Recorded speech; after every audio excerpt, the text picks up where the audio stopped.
Now, back to reading Mickey's Christmas Carol. The old Scrooge sat behind his desk laden with money, but Isabel was crying. Your greed drove her away, Ebenezer, said the spirit.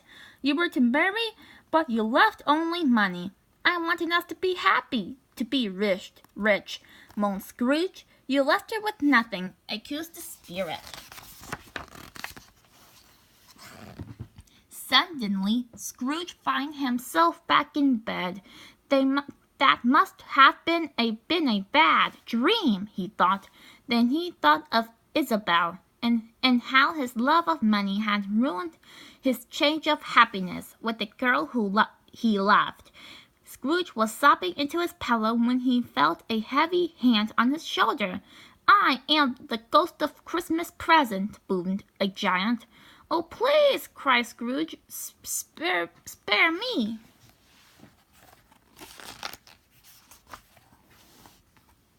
The giant picked up Scrooge. So this is the root who swindled ladies, who chortled, money cannot buy happiness, and only my generosity can save you now. Have a grape, why, don't you? With that, the spirit took an enormous bunch of grapes from his pocket and dropped Scrooge onto it. Scrooge called out for help. I have the power to give you life, but what have you ever given? Said the giant. Let us take a look. There's no time to lose, the spirit cried. Scooping up Scrooge, he pushed open the roof and stepped out. In seconds, the spirit and Scrooge have arrived at a tiny, rundown house. What a dreadful little house, exclaimed Scrooge, looking in the window. There's Bob Cratchit. Does he live here? The spirit cried, Scout. Look how he lives, thanks to your generosity. Look at the food his family will eat this Christmas Eve. The hungry Cratchit family were about to eat the smallest goose Scrooge had ever seen. What is in that huge pot of the stove? He commented. Your laundry, said the spirit. A small boy hobbled into the room, leaning on a little crutch. That is Tiny Tim, replied the spirit. He is very sick. He must have good food every day to make him well again.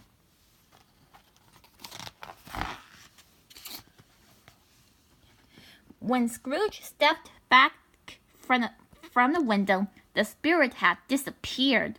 A smoky haze hung in the air. H-E-L-P, he called. Don't leave me here. Come back. Suddenly, Scrooge sneezed so hard that he went flying through the air, then landed in soft snow near some tombstones. But Scrooge was no longer alone. A horrible spectre stood silently before him. Scrooge saw what had made him sneeze. A gigantic cigar glowed in the spirit's horrible mouth. Suddenly, the spirit spoke. I am the ghost of Christmas yet to come. Who are you looking for in this lovely place? Please, sir, help me find Tiny Tim, begged Scrooge. Very slowly, the spirit raised his hand and pointed to a topstone.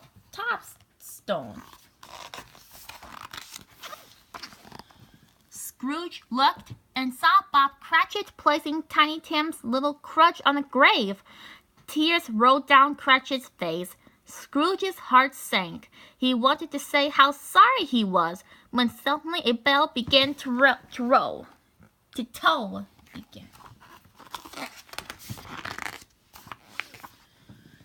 Scrooge turned away, tears in his eyes. Then he saw another grave gaping in front of him. Whose lonely grave is this? He asked the ghost of Christmas yet to come. Why, yours, Ebenezer, laughed the spirit, lighting another cigar.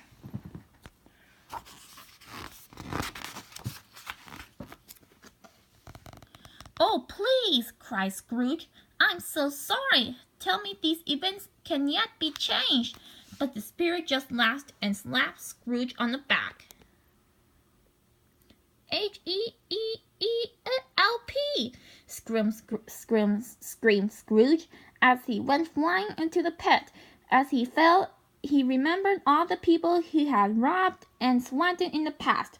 "I'll change! Let me out! Let me!"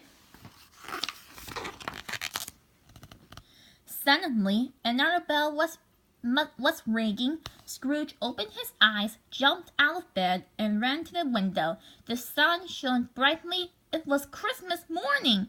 But, if it is still Christmas morning," stammered Scrooge. "But the spirit showed me last night has not yet happened. Tiny Tim still lives." Scrooge threw on his hat and coat and ran outside. "Merry Christmas!" the carolers called to Scrooge. "And a Merry Christmas to you," replied Scrooge as he pushed gold coins in their hands. "Merry Christmas, Fred!" Scrooge cried to his nephew. "I've no time to stop, but don't start dinner without me. There's just one thing I must do." Fred was so surprised at his uncle's cheerfulness, he almost fell off his carriage.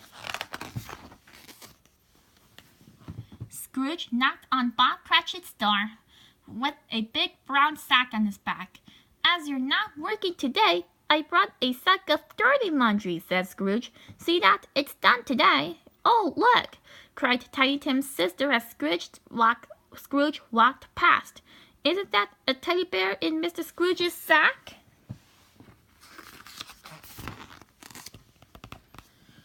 Scrooge threw the sack on the floor. "Open it," he cried. Parcels tied with bright ribbons, and bows tumbled from the sack. There are more surprises, children," chuckled Scrooge. Look at the marvelous goose, and there are chestnuts, and even a Christmas pudding.